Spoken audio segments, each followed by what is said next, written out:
at Killua. At pagkatapos nun, ay makakamit ko na ang kapangyarihang inaasam ko. Nako, mukhang tihado ako dito. Dahil sila Jig ay pagod pa. At ganun din naman si Gon at Killua. At nag-umpisa na nga umatake. Eto nga si Razor. Humanda kayo dahil hindi ko kayo pagbibigyan.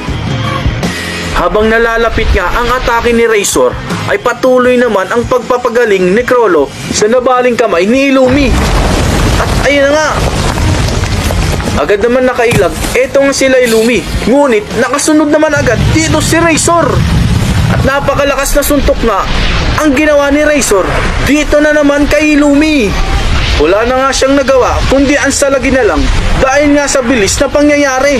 Ngunit sa kabila ay nakahanda na palang umatake. Eto nga si Chrollo. Sa pisikal na lakas ay talagang malakas ang isang ito. Hindi namin kaya kung makikipag one-on-one kami. Batid nga rin ni Chrollo kung gaano nga kalakas eto nga si Razor. Hindi lang sa pisikal malakas ang isang ito, napakabilis niya rin. Ngayon, si Chrollo naman ay nasa likuran na pala ni Razor. Ginamit nga ni Chrollo ang abilidad na